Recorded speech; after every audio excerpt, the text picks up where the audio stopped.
pinjem 1 juta, 5 juta, meningkat sampai ratusan, sampai apa kata orang M, tak apa gitu, sampai di titik itu. Sampai di titik miliar, Pak? Iya, Tahun berapa itu, Pak? Itu tahun 2015, 2016 ya. 2015 Pak Tri sudah goal pinjaman di angka M, Pak ya? Iya, waktu itu ya. Tuh. Keren ya? Keren lah.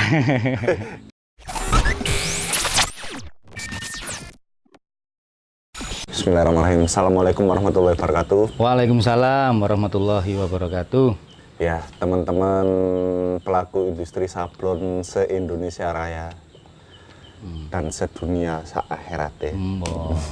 Ngeri, se-akhiratnya, dunia akhirat. Kali ini saya bersama seseorang. Mungkin dari kalian banyak yang belum tahu, bahkan kau sing ngeru. Tapi saya kenal beliau cukup lama di industri ini. Beliau adalah Pak Tri Semut Geni.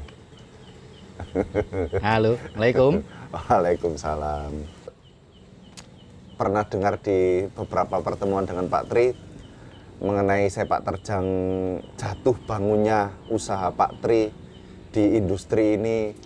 Penyebabnya apa, terus cara antisipasinya seperti apa. Mungkin teman-teman di YouTube ini juga butuh pencerahan, Pak. Terus ya saya rasa Pak Tri maulah untuk berbagi ke teman-teman ini biar menginspirasi teman-teman itu, Pak. Biar nggak sampai salah langkah. Kalaupun sampai salah langkah, nggak sampai jatuh terlalu dalam seperti yang pernah Pak Tri rasakan gitu. Ya, monggo Pak Tri. Awal mulanya sablon tahun berapa, Pak Tri? Sablon itu tahun 2006-2007, Cak Majid. 2006-2007 sudah memulai industri sablon. Sudah mulai. Waktu itu habis pulang dari Jogja, ya sempet jadi rayap lah, Cak Majid. Jadi rayap bangku kuliah sebentar di Jogja. Backsoundnya keren ya, suara tokek. Lanjut di desa gini, sama jadi pelosok ini. Nah, udah habis itu tahun 2006-2007 saya mulai Cak Majid, mulai bisnis sablon. Nah, karena basicnya waktu itu saya di desain grafis, kuliahnya itu, akhirnya saya juga melayani jasa terima desain Cak Majid. Di desain grafis di mana dulu, Pak? Saya dulu di Visi di Jogja, di Akademi Desain Visi Yogyakarta. Oh, di Jogja. Iya, Cak Majid.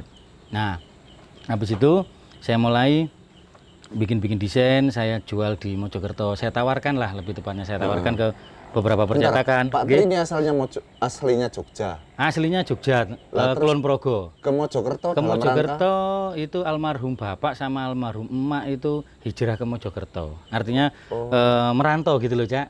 Merantau. Pegawai atau pegawai? Usaha? Oh, pegawai. Jadi ada tugas dinas ke Mojokerto gitu. Iya, betul. Nah, habis itu akhirnya netep di Mojokerto. Akhirnya jadi wong Mojokerto. Dari wong Mojokerto, Cak. Tuh. Nah, terus pulang balik sana waktu kuliah, karena di Mojokerto waktu itu nggak ada, Cak, kampus yang ada desain apa gitu ya. Akhirnya coba ngenyam di sana, pendidikan desain di sana. Tuh, karena ya basicnya ya wis gak pati pinter, wong bodoh lah, Cak. Wis nang desain.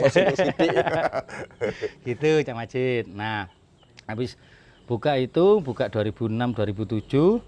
Nah, habis itu coba ngerekrut istilahnya kru lah, teman gitu ya, teman sendiri untuk bantu di produksi Cak Majid, produksi sablon.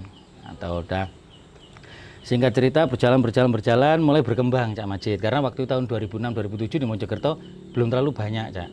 Artinya kompetitor nggak terlalu, pesaing belum terlalu ini. Dan kebetulan karena waktu itu saya kuliah di Jogja, terus juga kerja di sana, sehingga style apa desain segala macam saya bawa ke sini, ya alhamdulillah bisa diterima, sehingga agak cepet gitu loh, Cak Majid, perkembangan bisnis waktu itu agak itu cepat. Tahun berapa sampean lagi naiknya itu tahun sekitar 2010 ke atas ya. 2010. Nggih. Memulainya tahun 2006. 2006 betul. 2006 2010 itu lagi cantik-cantiknya ya untuk bisnis sablon di Mojokerto ini. Ya, bisa dilanjut Pak Tri. Habis itu dari sablon coba meningkat di cetak, Cak. Percetakan. Karena output di desain brosur, desain undangan dan bla bla itu akhirnya kita bermain percetakan. Dan kita kombinasi antara sablon dan percetakan kan gitu aja. Nah, habis itu mengenal dunia reklame atau advertising, Cak. Bikin-bikin neon box papan nama. Akhirnya kita buka usaha divisi baru yaitu reklame atau advertising. Nah, itu udah mulai naik. Singkat cerita, kenaikan usaha itu berbarengan dengan tentunya nilai-nilai rupiah ya mulai pundi-pundi, mulai uang mulai berdatangan, mulai numpuk segala macam lah. Semakin numpuk, semakin sibuk, semakin numpuk, semakin sibuk lah. Tanpa saya sadari, Cak Majid, waktu itu konsep saya memang ya terus terang aja, Cak, memang basic ya, saya ini bukan orang pondokan, istilahnya bicara religi ndak ada aja. Wis murni nyambut gawe gitu ya. Wis pokoknya nyambut gawe tok, oleh duit wakeh wis terus nyambut gawe. Sakake. Akhirnya keluarlah prinsip order yang Maha Esa. Gitu loh, Cak. Order yang Maha Esa. Terus akhirnya untuk pengembangan bisnis pada umumnya untuk teman-teman usaha atau yang wira swasta, lebih khususnya kalau sesuai dengan bidang saya gitu, Cak Majid ya. Itu biasanya nanti untuk pengembangan akhirnya kita selalu klasik, mau pinjem bank. Modal lah ya. Kita butuh suntikan dana. Alasannya nanti untuk pengembangan usaha, untuk upgrade alat dan segala macam. Itu memang tidak ada yang salah, Cak, waktu itu, Cak, untuk hal Padahal itu. Sedangkan waktu itu Pak Tri sebenarnya usahanya udah stabil ya. Sebenarnya sudah stabil. Sebelum bank itu. Mengenal suntikan dana perbankan ya. Iya, betul. Itu sudah stabil. Ya, tapi itu namanya kita punya keinginan untuk lebih memperbesar lagi harapannya dengan modal itu mungkin lebih besar, Pak Tri. Betul. Ngambil jalan menambah betul. Suntikan. Ya lebih tepatnya nafsu lah. Nah, mulai dari situ, Cak. Mulai dari situ mengenal dunia perbankan, pinjem 1 juta, 5 juta, meningkat sampai ratusan, sampai apa kata orang tak apa gitu, sampai di titik itu. Sampai di titik miliar, Pak. Ya, tahun berapa itu, Pak? Itu tahun 2015 2016, Cak. 2015 Pak Tri sudah goal pinjaman di angka M, Pak ya? Iya, waktu itu, Cak. Tuh. Keren ya? Keren lah.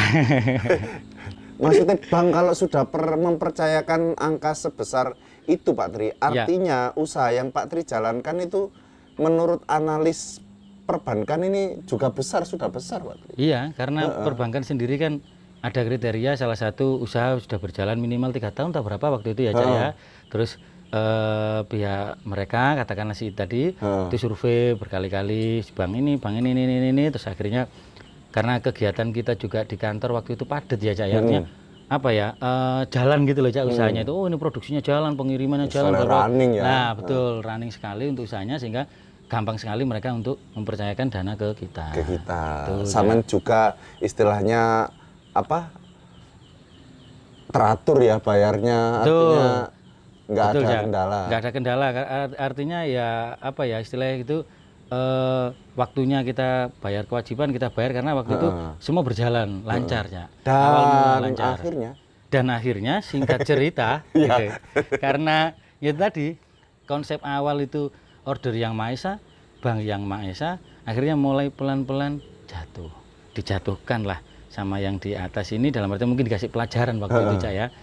Habis mulai pokoknya waktu itu angsuran saya macet itu bisa dibilang seret bayar itu angsuran mulai 23 per bulan.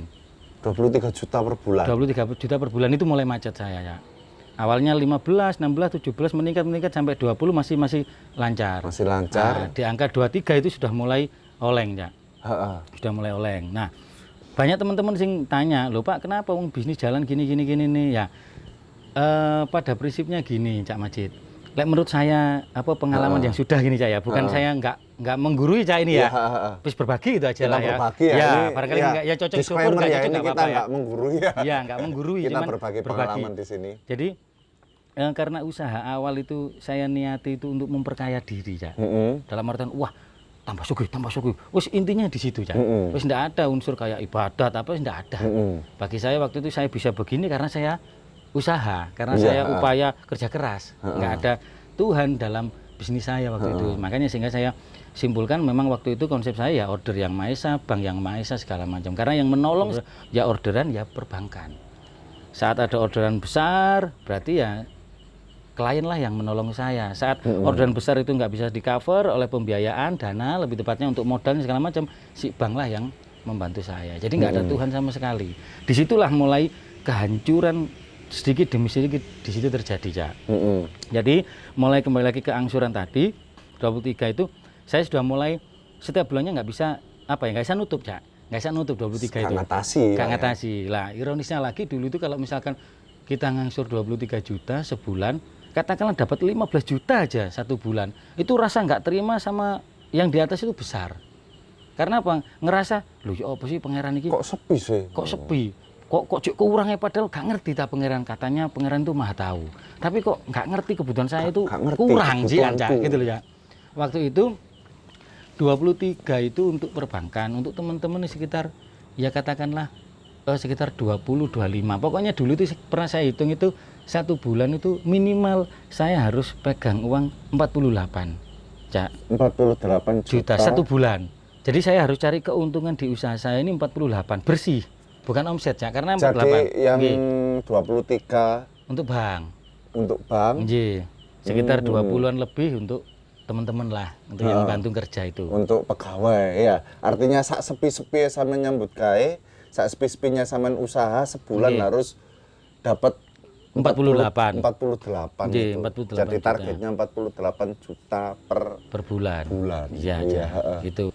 Nggak bisa bayar itu, akhirnya mobil sudah akhirnya sudah tersita, terus rumah, 2 rumah itu kesegel, Cak. Jadi tempat tinggal saya yang di sini, tempat tidur saya, tempat huni saya dengan keluarga itu sempat kesita. Jadi ini loh, Cak, dikasih stiker itu loh, Cak. Tuh, yang rumah di segel bank gitu. Iya. Habis itu mulai, Cak, jadi mulai berpikir tentang masalah perbankan. Jadi titik awal ya saya bisa bilang berpulang lah, katakanlah begini. Ngerasain begini, Cak. Iki nyambut gawe, benbulan bayari bank segala macam. Terus terang saya tidak menyalahkan banknya, Cak. Enggak menyalahkan kehidupan pekerjaan mereka dan segala macam, enggak. Saya di sini enggak mau nyalain masalah ini masalah ribet apa enggak, cuman dari diri saya aja, Cak. Jadi begitu saya mulai terpuruk, saya bingung, ternyata ya benar katanya istilahnya sempat waktu itu ngaji-ngaji tak apa gitu, kata kiai itu ya rata-rata orang-orang pengusaha ini kalau sudah mulai bangkrut atau mengalami kebangkrutan, dia akan cari yai, nggak cari guru marketingnya, Cak. Saya rasakan, saya pikir, Cak, gini. Istilahnya cari guru spiritual. Iya, cari guru spiritual. Dalam artian spiritual di sini bukan terus ngelenek atau bukan, Cak. Ya, lebih ke hati ini bahwasanya, loh, ini istilahnya bisnis ini nggak ada yang salah. Insya Allah loh, Cak, ya. Kita kerja juga insya Allah cari uang halal, nggak coba untuk tidak menipu orang, klien dan segala macam, legal kan gitu, Cak. Sampai saya berbadankan hukum dulu sampai CV 2, Cak. CV semut geni untuk konveksi dan percetakan, terus kita buka lagi CV King Kong Advertising khusus untuk masalah advertising itu, Cak. Jadi insya Allah kita punya usaha dulu memang kita legalkan semua. Jadi saya pikir kira-kira ada apa kok dapat masalah begini-begini. Singkat cerita, saya mencoba, Cak, untuk cari guru. Lebih tepatnya guru ya guru spiritual tadi, Cak, ya. Misalnya ustadz, guru ngaji, kiai atau gus gitu ya. Saya tanya-tanya ke beliau-beliau itu ya, dari beberapa kiai, dari beberapa guru yang saya temui itu rata-rata bilang begini, Cak. Mas Tri, coba dianalisa istilahnya bisnisnya selama ini, misalkan memang nggak ada yang salah, kira-kira sumbernya gimana? Saya sempat bingung, Cak. Kata kiai itu, yai, sumber gimana maksudnya? Ya sumber pendanaannya itu gimana? Saya bilang waktu itu ya karena saya belum menjadi apa ya istilahnya belum nyantri dan segala macam, polos-polos saya sharing begini Cak, kayak dengan jenengan gini, saya bilang ya semua modal ya dari perbankan Kiai.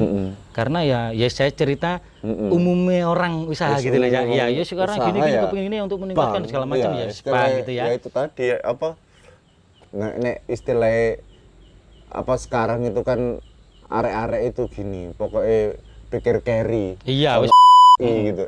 Nya nanti disensor. Ya. Ya, terus habis itu saya pulang dari Kiai itu saya apa istilah saya kremesi. Saya pikir dalam-dalam gini. Loh iya, selama ini modal ini punjernya dari perbankan. Terus akhirnya saya mengiyakan bahwasanya iya betul. Tapi saya belum puas sih. Emang kenapa gitu loh, Cak? Emang kenapa kalau dari bank? Nah, saya sowan lagi ke Kiai terus Kiai mulai menjelaskan, mencoba mengutip sedikit masalah ribawi, Cak. Mas Tri, barangkali lo ngapunten, mohon maaf. Kira-kira kalau ya pakai dana itu tadi, yang konven segala macam, kira-kira mboten ada ribanya ta. Akhirnya karena saya juga nggak tahu awalnya aja, ya saya cerita gitu aja. Dari situ sampai dari situ lah Cak. Buka-buka. Ya akhirnya sharing, terus akhirnya sedikit kita simpulkan bahwasanya insya Allah kemungkinan kesalahan saya waktu itu menggunakan dana itu tadi yang dimana itu ada unsur ribanya, kan gitu ya Cak ya. Nah terus akhirnya saya pulang lagi ya, saya pikir, oh iya Rek, mungkin karena riba. Terus analisa saya gini Cak, lalek misalkan karena ini gitu ya karena air tadi gitu ya, terus solusinya gimana? Sedangkan saya kondisi sudah semakin terpuruk. Jatuh Cak. Ibarat kata misalkan kalau nek aku gimana? Boleh tanya Pak Tri? Monggo. Istilah titik terberat sampean itu ya ketika jatuh itu di posisi seperti apa Pak? Gini. Keluarga atau Betul. Atau seperti apa? Jadi itu? Jatuh itu aku pengen sampean iki cerita sing paling soro. Iya. Paling menyedihkan gitu ya. Istilah kenapa teman-teman ini ya aku tegas saja Pak ya. Iya. Artinya apa pengalaman terpahit apa sampean yang mengharuskan teman-teman ini untuk tidak terjebak di permodalan. Kalau aku sih lebih sepakat bukan riba atau perbankan Pak. Nah, aku lebih sepakat kenapa kok teman-teman ini mbok yo sabar kita istilahnya berproses natural gitu loh. Nanti modal didapat dari hasil usaha ini. Ini gitu. Jadi gini Cak, kalau misalkan jenengan tanya pengalaman terberat. Iya, terberat itu begini. Secara psikologis Cak, jadi gini. Kalau kita itu kayak saya kemarin ya, kondisi seperti itu kan tuntutannya kan begini. Si pihak bank itu kan nggak mau tahu Cak. Ya nggak salah dia, pokoknya waktunya bayar. Ya memang tugasnya dia. Dan memang kewajiban kita untuk membayar. Wong kita memang pinjam kan gitu kan. Nah, yang terjadi adalah saat psikis kita itu kan gini, kita tuh ngerasa wis berusaha ya, wis kerja nyambut gawe, isuk gaya awan-awan gaya bengi dan segala macam, orderan dicoba diambil semua segala macam, tapi apa daya memang istilahnya apa ya, Allah itu ngerasano nggak mencukupi itu Cak, nggak mencukupi untuk kita ngangsur, sehingga kan gini Cak, setiap bulannya saya dulu sudah nggak ini Cak, ibarat yang nagih sudah bukan pihak bank lagi Cak. Pihak bank sudah melimpahkan ke debt collector. Salah satu ada PT apa gitu, ada itu dari Surabaya segala macam. Waktu itu Cak, saya pikir, saya lihatnya kan di TV itu ya, di sinetron apa itu, kalau diparani debt collector itu wong besar-besar nyun sewu ya, hitam-hitam dari ujung sana lah negaranya itu apa. Ternyata beneran ya Cak. Oh beneran ya? Sampai kayak kalungane biskuit itu loh Cak, sing kuning sepuan itu loh Cak. Berarti saya rantai menemui malaikat mautnya dunia. Wah, malaikat maut cocok ya, malaikat maut dunia. Itu malaikat mautnya dunia ya. Iya, wis. Watek bengek wis sampai segitunya. Nah, kalau yang paling terberat bagi saya waktu itu di keluarga, Cak. Jadi begini. Kondisi saya hancur itu alhamdulillah saya ada istri satu, Cak. Belum dua, Cak. Baru satu, ya. Sekarang masih satu, Cak. Terus dua anak. dua gitu ya, Cak Majid itu mancing-mancing ya, dulur. Nah, udah anak 2, istri 1 sama saya berempat. Kondisi kena masalah seperti itu, akhirnya intinya kan gini, Cak. Setiap hari pokoknya saya harus membayar utang, sedangkan kita nggak ada duit. Usaha ya wis. Ya wis, Cak. Usaha ya wis montang-manting. Iya, pinjem saudara segala macam ya wis gak ono lek duit gede dan segala macam. Dan misalkan saya pinjem pun, misalkan saudara mau minjem ini kan akan bertanya, ya wis tak selangi terus kapan balik noni. Iya. Kan bingung meneh, Cak. Kita minjem kan masih ada kewajiban untuk nyaur. Ah iya, Cak. Lah sedangkan iki lek nyilih iki kono ketutup ini. Jadi saya dulu itu wis bener Roma Irama gali lubang tutup lubang. Cuman saya lebih ngeri lagi. Gali lubang buka lagi tebang aja, buka ini gali lubang buka empang saya dulu. Jadi kalau lubang sekian saya buka menjadi empang semakin besar semakin terpuruk mulai mengenal dari guru tadi masalah riba, mulai saya tinggalkan permodalan dari perbankan, mulai saya hancur, mulai tambah hancur, Cak. Biasanya yang nolong kan bank. Meninggalkan itu gini, Cak. Meninggalkan itu artinya begini, kalau saya butuh uang, ya alhamdulillah dulu itu nggak punya uang saya, meskipun itu bukan uang saya, uangnya bank. Wis enak, Cak, pokoknya tanda tangan PK, seret cair kan gitu, Cak ya. Ono kesulitan apa wis pokoknya tanda tangan. Nah, mulai ngerti riba tadi, Cak, mulai ono rada wedi, Cak.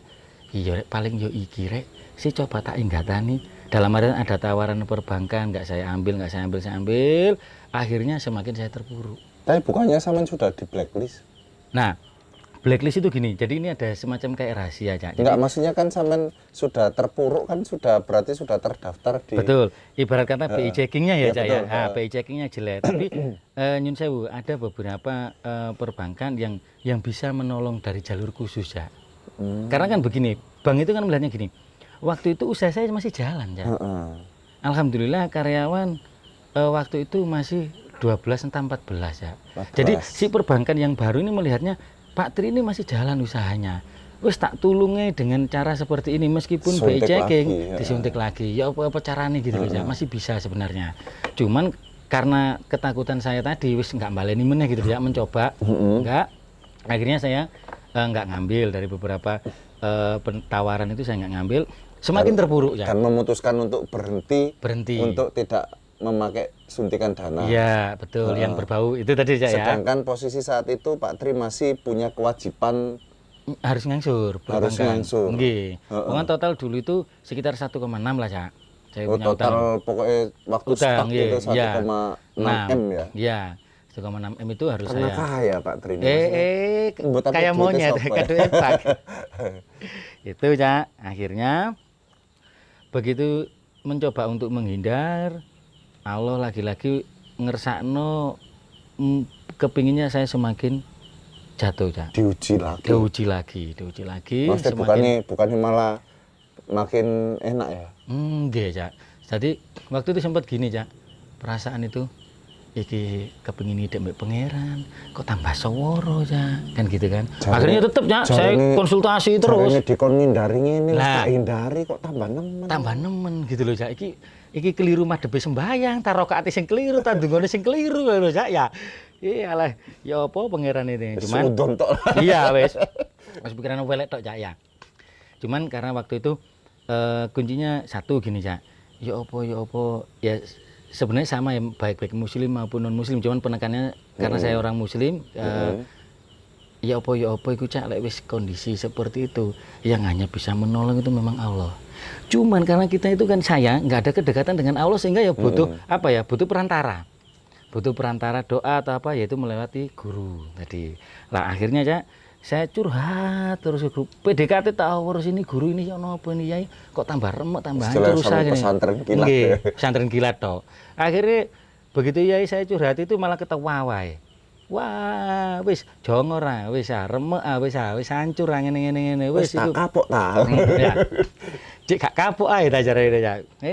Nanti mulai dari situ, dari mulai titik nol itu akhirnya sampai bisa belajar cari hikmahnya apa-apa. Wis berhubung sekarang wis gak iso apa-apa, ndolek duit akeh ya ora iso segala macam, dan sekarang titik balik ke nol lagi, yaitu minta ke pangerane, ditata ibadahnya, Cak.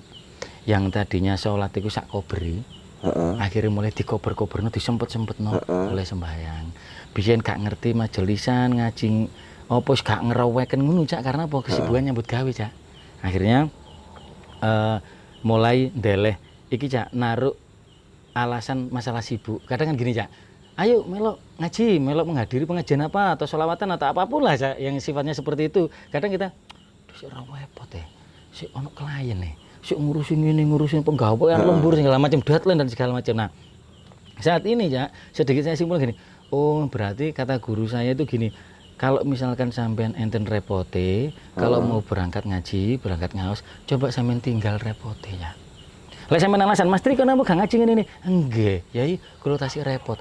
Coba kata-kata repot sampean selehno. Cel, engko lek wis gak repot. Loh, nanti pekerjaan terbengkalai. Wis nanti. Toh juga sampean itu kan wis pagi sampai sore, pagi siang sore wis kerja. Doa Allah itu loh, mek njaluk ngaji mek diludok paling sak jam 2 jam untuk mengikuti pengawasan di sana, majelis di sana, kan gitu aja ya. Tidak setiap hari. Dan tidak setiap hari, seminggu mek pisan, saulan pisan kan gitu aja. Mulai dari situ Cak, melatih bahwasanya iya rek, lek bawiyen iku aku iku maha ngatur ya. Kudu entuk omset sakmene, Gusti iki ana dhuwit sakmene, rezeki sakmene, orderan iki kudu tembus Gusti ngene-ngene. Tak pikir-pikir biyen iki kok Gusti Allah iku karyawanku Cak. Ya, wong karepku iku yo cek dituruti mbek pangeran, tapi pangeran tak perintah Cak. Pangeran, kaya ono sakmene, omset sakmene, orderan sakmene, mene-mene, ngono ya Cak. Nah, saya pikir ini kesalahan fatal saya, yaitu apa? Tidak pernah melibatkan Allah Ta'ala di dalam urusan bisnis atau urusan kita ini Cak, semuanya ini Cak. Lebih-lebih kalau kita bicara konteksnya wira swasta ya, bisnis saya, murni saya itu kesalahan pertama yaitu yang mutlak, yang fundamental itu karena saya tidak pernah melibatkan Allah dalam bisnis saya. Itu semuanya karena satu, saya sudah mengakui saya yang salah, bukan hidup saya, bukan Allah, bukan takdir, bukan, tapi saya. Nah, akhirnya kunci yang pertama saya simpulkan, saya harus melibatkan Allah dalam bisnis saya, dalam urusan saya bekerja.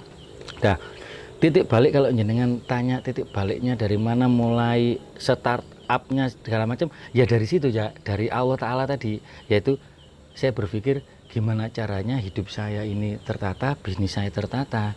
Kata kuncinya yaitu Cak, solusinya ayo kita tata ibadah kita dulu. Saya yakin lek saya sudah dekat atau kita mencoba untuk mendekat kepada Allah, pasti pertolongan itu akan datang. Dan auto semua pekerjaan dan semua urusan saya, masalah saya dibereskan olehnya. Gelem gak gelem butuh duit akeh, akhirnya rumah laku kejual Cak, mobil akhirnya laku Cak. Artinya tetap jual aset ya? Tetap Cak, dan waktu itu artinya untuk lepas dari persoalan tadi Pak Tri jual aset, tapi untuk harga jualnya rumah itu Pak? Jadi gini, waktu rumah yang satu wajar atau murah atau gimana? Nah, ya itu tadi, mulai ada pertolongan Allah. Satu, rumah itu saya jual waktunya sangat cepat, Allah membuat cepat. Dalam artian saya butuh cepat laku ya. Cepat laku. Kedua, si pembeli ini gak kakean dan Cak. Gak kakean ngenyang. Wis gak kakean ngenyang, wis sangat-sangat impossible aja waktu itu, bener-bener wis pokoknya prosesnya lebih mudah. 1,6 itu totalnya. Terus akhirnya rumah saya terjual seharga? Rumah terjual itu seharga kurang lebih 250. Berarti masih sisa banyak Pak? Masih sisa banyak. Terus akhirnya mobil itu saya jual sekitar 140. Terus habis itu ada aset-aset yang lain kayak tanah dan segala macam itu. Pokoknya nggak lunas Cak. Dari aset yang terjual itu masih hutang, masih kurang. Sisa berapa? Waktu setelah itu aset Pak Tri, aset penting ya? Iya, kurang lebih sekitar 300-an lah. Masih sisa 300-an. Nah, aset yang dijual tadi hasil dari usaha yang pertama atau itu punya keluarga, warisan atau apa? Dari usaha saya sendiri saya yang dari pertama. Usaha sendiri. Saya jual semua. Dan saya dari dulu itu ya, dari mulai saya kebangkrutan awal sampai kebangkrutan benar-benar habis itu, ngapunten, pihak keluarga inti nggak ada yang tahu. Orang tua nggak ada yang tahu, mertua nggak ada yang tahu. Yang tahu hanya saya dan istri saya. Karena saya pikir waktu itu ini saya yang salah, jangan sampai mereka nanggung gitu loh. Ibarat kata, wis lah, apa caranya awak dhewe oleh bekerja keras untuk menyelesaikan ini kan gitu Cak. Nah, singkat cerita, hutang yang tersisa itu saya akhirnya nyamperin ini Cak, nyamperin beberapa perbankan yang saya masih punya sangkutan di situ. Jadi mereka bilang saya orangnya salah satu nasabah yang kooperatif. Karena apa? Saya tidak punya niatan untuk tidak menyaur Cak. Cuma memang nggak ada. Nah, sehingga niatan itu yang saya pakai, saya pakai modal untuk ketemu mereka, bahwasanya saya ngomong, Bu, usaha saya ini jalan, Pak, usaha saya masih jalan. Tapi untuk ngangsur nilai segitu saya tidak mampu. Kira-kira ada nggak solusi? Akhirnya mulai muncul lagi Cak solusi. Udah, Pak Tri, ini motor Pak Tri ini 4 masuk semuanya. Udah, dibayar aja sekian. Nilai terendah yang Pak Tri mampu berapa? Jadi tenornya saya panjangin. Tetap saya masih belum bisa lepas dari riba ya. Tapi minimal saya minimal sama lebih ringan ya. Ringan dan nggak minta lagi gitu loh ya. Nah, mulai dari situnya saya tekunin untuk ibadahnya. Jadi saya balik Cak. Kalau dulu itu lebih tekun nyambut gawe, sekarang saya balik, saya tak tekun ibadah, biar nyambut gawe sak koberi. Tahu wis ono kanca-kanca sinoto-noto lho Cak. Ya, tuh. Akhirnya titik baliknya pas hancur itu 2 tahun, saya hancur itu mulai 2 tahun. Itu saya pindah ke sini Cak, karena kantor sudah kejual dan segala macam nggak ada. Saya akhirnya pulang kampung di Puri sini Cak. Mulai ngenul Cak. Desain yang tadinya ada tukang desain, saya mulai desain pulang ke sini ya. Yang di Mojokerto sudah yang hilang di kota-kota itu sudah hilang semuanya, terjual ya Pak, terjual semuanya. Tapi nggak ada yang sampai dilelang gitu, nggak ada Pak ya? Nggak ada ya. Alhamdulillah ya. Alhamdulillah. Kalau terjual, kalau dilelang kan kita sudah jatuh ketimpa bangunannya ya. Bangunannya saya gak terima ondo. Itu Cak Majid. Nah terus habis itu mulai pertolongan Allah itu datang, mulai ditunjukkan, mulai dikenalkan sama Allah dengan orang-orang yang menurut saya itu pas, dalam artian gini, oh saya diketemukan sama Allah, sama orang yang bisa agama ini, dikenalkan sama Gus, sama Ustadz, sama nafsu semakin besar untuk ngaji, untuk tetap istiqomah dalam pengajian segala macam, sampai pada akhirnya saya berpikir ya, Was, ini saya tak bikin pengajian, tapi gimana caranya? Saya ngaji aja nggak bisa. Ya sudahlah, saya tak manggil Gus, nah gitu, manggil guru.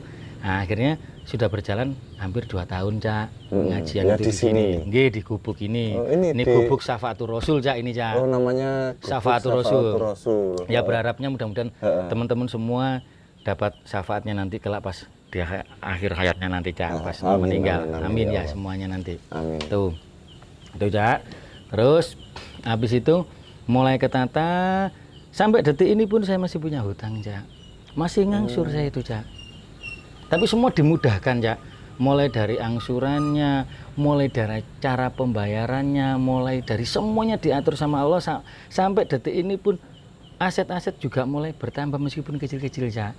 Mesin obras tambah 1, pegawai tambah 1. Sekarang saya ditemani sekitar 18 Cak. Ada pegawai sekitar 18. Iya, 18. Sudah mulai itu lagi Pak Tri. Ya, mulai dibangkitkan lagi sama Allah. Cuman ya mudah-mudahan jangan ya doanya gini deh Cak, simpelnya mudah-mudahan Allah tidak begitu memperkenalkan saya lagi dengan dunia yang kemarin-kemarin.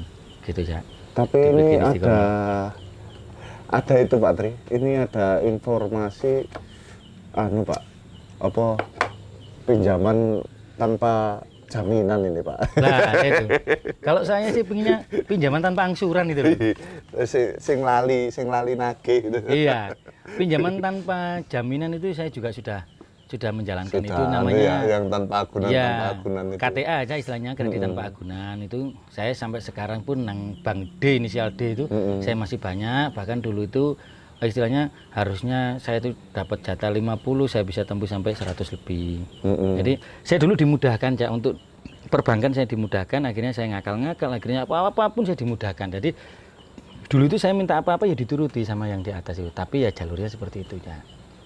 Sehingga sekarang ini Cak, kalau menurut saya untuk teman-teman sablon, untuk teman-teman pelaku pengusaha sablon ya, itu yang pertama satu Cak, yang perlu sama-sama saling mengingatkan, yaitu satu, harus melibatkan Allah dalam setiap aktivitas kita usaha. Itu yang pertama. Tapi yang poin kedua, yang tak dapat dari obrolan kita malam ini itu tadi Pak Tri memperbanyak waktu untuk Allah, untuk Tuhan ya. Dan kerja sak kopernya.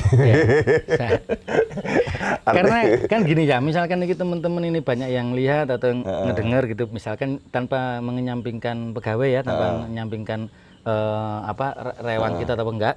Cuman gini aja, kalau kita sama-sama owner, kita tuh harusnya mulai gini Cak, mulai disadarkan diri bahwasanya gini, lah iya kita itu loh minta jadi owner, pingin jadi pimpinan juragan. Allah kan sudah meridhoi, sudah kamu jadi pimpinan. Nah, kalau pimpinan berarti minimal entah 1, entah 2, 3, 4, 5 sampai sekian, berarti sudah ada pegawainya ya Cak ya. Ada yang mantu lah. Analogisnya itu begini Cak. Loh lah iya, saat ini loh Cak, kalau pagi itu saya nyablon itu sudah ada orangnya. Desain sudah ada, penjahit sudah, ya alhamdulillah wis pepek gitu loh ya. Film ada, accountingnya sudah ada. CS-nya sudah ada, bagian kulak sudah ada. Saya ini sekarang itu nggak kerja, Cak. Nah semut gini saya nggak kerja. Lah saya ini terus dibilang kerja itu kerja apa sih, Cak? Bangun tidur mau desain ya sudah ada yang desain dan segala macam, sehingga saya berpikir begini ya. Oh, lek aku ini gak kerja. Berarti terus aku kudu lapo. Nah, akhirnya mulai berpikir begini ya. Wis isu lek jam 7, jam 8 iku arek jam 8 mulai datang Cak ya. Aku wis gak lapo-lapo Cak. Mandi, sih tak coba waktu itu Cak. Tak coba tak isi sholat duha. Lah gak lapo-lapo Cak. Dadi niate gak niat kepengin apa-apa cuma karena ngangguran akhirnya sembayang Cak. Lama kelamaan yo nyari maksudnya opo rek sholat duha gini, oh gini. Oh tekuni sholat duha. Habis itu nanti masuk sholat duhur, ya wis gak lapo-lapo. Kan gitu Cak ya. Jadi ya bener-bener saya pakai kecenderungan di arah ke situ ya. Begitu juga nanti kalau malam diajak ngaji, pengajian apa-apa, majelis apa, selama kita nggak berbenturan jadwalnya, saya berangkat. Karena kalau alasan capek, repot sudah nggak masuk dari diri saya Cak. Kalau ngomongnya capek, bendino kalau lapo. Sudah dihapus tadi. Ngomong repot juga kalau lapo ya.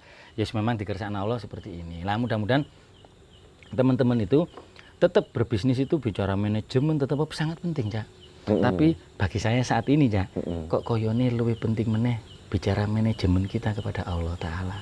Bagaimana sholat kita, bagaimana ibadah sodako kita, dan segala macamnya lah Cak. Seperti itulah. Kita harus mengasah kemampuan kita dalam hal spiritual. Itu kalau bahasa marketingnya itu marketing langit. Marketing langit, mantap. Jadi kita sudah artinya ya itu, nek aku sih kalau saya pribadi itu sudah nggak ada ketakutan nggak dapat order atau nggak apa, nggak dapat rezeki itu. Iya toh yo Gusti Allah yo sudah sudah ada jatahnya kok ya. Sudah dijatah kok iya. Aku gitu loh. Jadi dan itu tadi Cak yang pertama sebisa mungkin kita libatkan Allah Ta'ala itu Tuhan kita. Yang kedua untuk teman-teman ya buat saya juga kalau bisa ini jangan terlalu nafsu banget dalam usaha. Nafsu nggak salah memang Cak, nafsu kepingin upgrade alat, nafsu wah memperbaiki manajemen, memperbaiki gini segala macam. Nah kalau kepingin memperbaiki itu semuanya, lek saya tetap kita perbaiki manajemen kita kepada yang di atas dulu, masalah ibadah dan segala macamnya tadi. Istilahnya manajemen spiritual iya diperbaiki Pak ya. Karena itu tadi. Ini buat saya juga ini Pak. Sama-sama Cak. Sama-sama belajarnya. Ya, mari kita sama-sama belajar di channel ini ya. Yo tutorial, yo ngaji rek tadi. Enak ben imbang. Iya, biar balance gitu. Ada biar waktunya. Balance, Karena ya itu tadi loh Cak.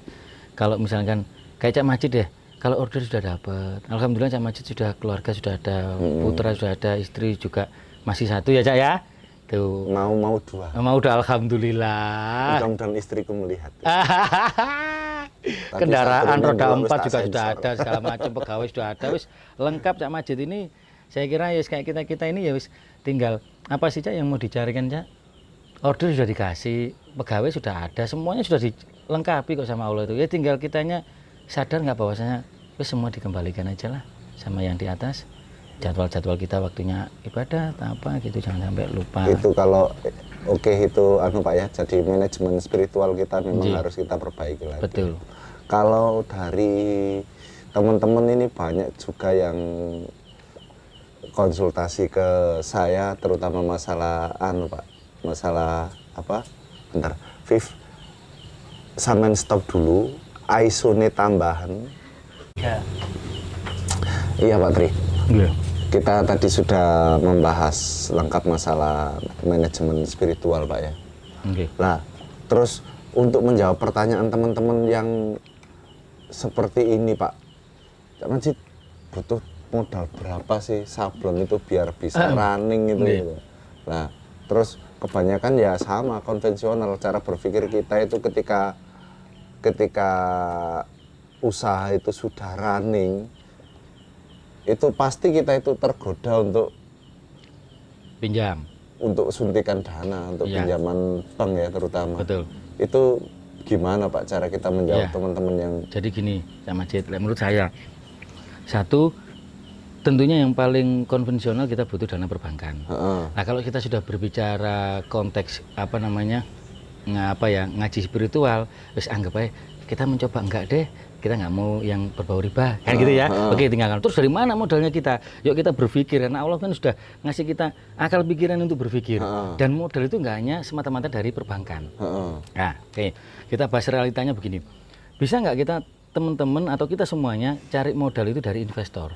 Satu contoh pernah saya lakukan begini, Cak Majid. Satu contoh. Kadang teman-teman itu kan gini, mau upgrade alat. Kita tanya dulu, sampean upgrade alat itu karena orderan semakin banyaknya, misalkan paletnya ada 6, saya harus upgrade jadi 12 karena orderan saya banyak, misalkan gitu ya. Oke. Kalau berarti Anda itu kan upgrade karena tuntutan profesi atau kondisinya bahwasannya sampean harus nambah alat. Kan begitu. Berarti katakanlah order banyak kan, Cak?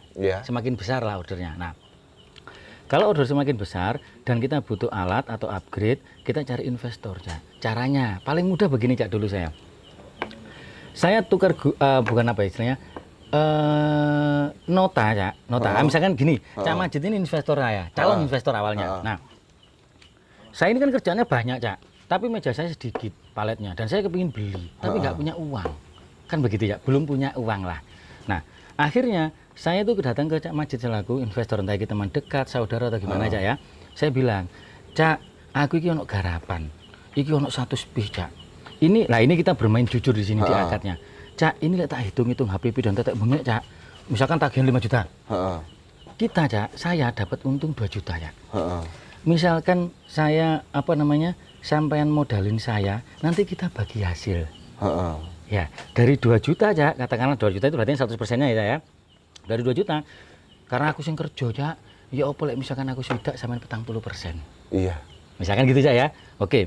Wes, singkat cerita, deal lah. Entah itu berapa persentasenya ya. Oke, kita kerjakan. Nah, waktu kita kerjakan, kita kan nggak butuh modal, Cak. Katakanlah, kadang anak-anak itu kadang bingung gini.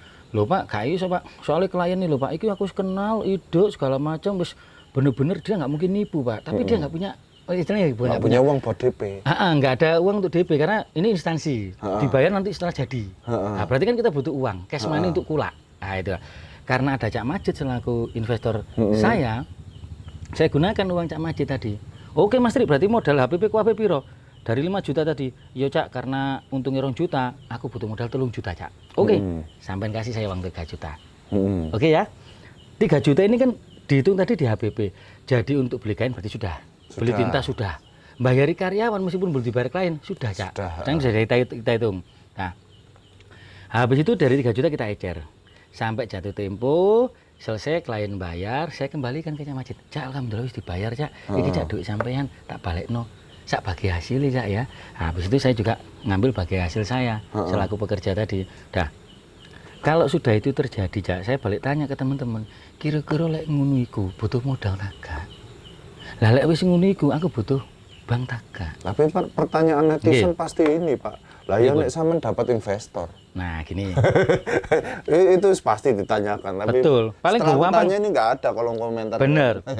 Paling gampang kan gini, Cak. Teman-teman itu gini. Ya enak sampean cerita tok, sampean duwe kanca sugih lah, barang aku ngene-ngene. Kadang saya akan tanya, aku bilang kayak gini tok. Lah iya, sampean niku katanya minta solusi. Wis dikek solusi, wis dibantai. Gurung dibudali. Ya kan? Lah ibarat kata wis ini kiranya ada solusi, ya coba dicari dulu. Nah, dalam proses pencarian itu kan ikhtiarnya tadi loh, Cak. Pasti saya yakin Allah akan ikut andil di situ. Dimudahkan, saya yakin. Nggak harus dari teman dekat, temennya temen, adiknya adik, siapapun itu, Cak. Nah, pentingnya di sini, Cak, kuncinya yaitu apa? Silaturahmi. Contoh, wis ngomong kosong gini. Cak Majid sowan teng mriki tujuannya nyari silaturahmi. Enggak, saya nyari investor ini. Saya padahal investor. Tak balik, maksudku lebih kenal widak gini. Suatu ketika saya datang ke Gresik. Cak, biyen sampean live yen lho Cak, aku ndelok investor. Saya yakin Anda juga iya Mas Tri aku nek sakmene ya apa? Lho.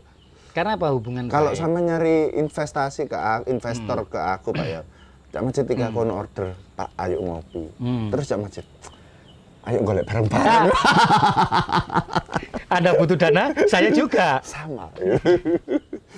Ya gitu-gitu. Jadi banyak solusinya. Kalau misalkan teman-teman semuanya bilang enak sampean, aku gak ono investor.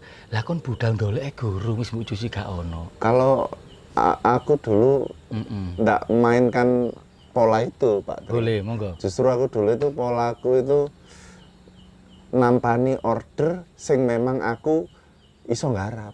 Nek memang aku gak iso nggarap mampu gitu maksudnya. Ya, okay. Jadi Cak salusin bisa. Tapi kan kalau kaos iki, kalau untuk kaos kebanyakan teman-teman itu ada DP Pak. Betul. Kalau ndak ada DP, tolong jangan dikerjakan ya. Nah. Karena kalau order ndak ada DP kecuali instansi Pak ya. Betul. Tapi kalau kita pemain pemula kan jangan main instansi dulu lah. Lah kalau nggak ada DP, saya sarankan untuk nyari order lainnya yang ada DP Pak. Betul, masih banyak. Jadi pilihan order itu banyak. Jadi kita nggak perlu maksa. Soalnya nek gak ono DP ya ujung-ujungnya ya ora ono duite. Iya. Jadi itu dulu aku mainnya simpel gitu. Jadi nek ono DP ya tak garap, gak ono ya aku golek liyane. Ya, gitu. Betul. Intinya nggak banyak tapi gitu loh Cak. Ya, lek nggak bisa jalan ini ya jalan yang lainnya. Wis pokoknya selama kita mau menghindar dari hal yang tidak diperbolehkan di agama kita, insya Allah kita akan dimudahkan. Tinggal sabar apa ora Cak. Oke, kita itu Pak ya, kita sudahi. Nanti teman-teman bisa memberikan komentar atau beberapa pertanyaan. Mudah-mudahan kita diberikan kesempatan lagi untuk ngaji sablon. ngaji kaos. Ngaos sablon bersama Pak Tri Semut Geni. Mudah-mudahan video ini ada faedahnya. Amin. Dan ada faedahnya.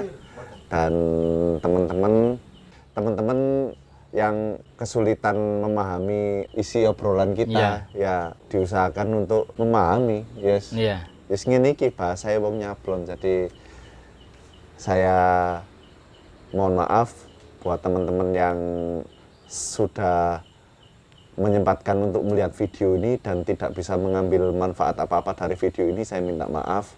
Untuk teman-teman yang bisa mengambil manfaatnya, silahkan.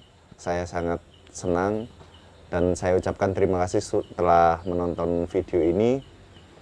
Pak Tri, ucapkan terima kasih pada teman-teman. Oke, terima kasih buat teman-teman yang sudah menonton atau yang nantinya nonton. Ya benar kata Cak Majid tadi, misalkan tidak ada faedahnya ya mohon maaf. Terus gak usah ditonton ya, di skip apa gitu ya. Soalnya kita sudah makan kuota teman-teman ini Pak. Benar, kuotanya terlalu low apa nggak tahu. Wobrok ya nanti. Ini untuk gubuk apa Syafaatul Rasul. Syafaatul Rasul ini terbuka untuk sangat untuk umum loh sama Jadi teman-teman untuk kegiatan teman-teman mau ngaji sablon, mau ngaji ngobrol-ngobrol lah Cak, sharing-sharing lah ya. Tanya-tanya rondo sekitar sini juga bisa. Sangat bisa dikondisikan. Alamatnya di mana Pak Tri? Alamatnya di Desa Puri, Kabupaten Mojokerto. Desa Puri, Kabupaten Mojokerto. Kalau di Google Map nyarinya Semut Geni konveksi. Semut Geni. Iya. Dulu teman jauh itu pernah ke sini, Om Geri. Om Geri, Bandung itu, si botak itu. Si botak itu. Botak. Dari Bandung itu ya. Dari gua Bandung itu. Mohon maaf Mas Geri. Ampun Om Geri. Lain kali kita bikin video khusus sama Om Geri ini. Tapi Geri. Kita kalau sama Om Geri aku enggak bahas sablon, enggak bahas konveksi, enggak bahas motivasi. Terus bahas apa itu, Cak? Bahas nyawer penyanyi. Oke, terima kasih. Oke, terima kasih. Terima kasih teman-teman. Assalamualaikum. Assalamualaikum warahmatullahi wabarakatuh.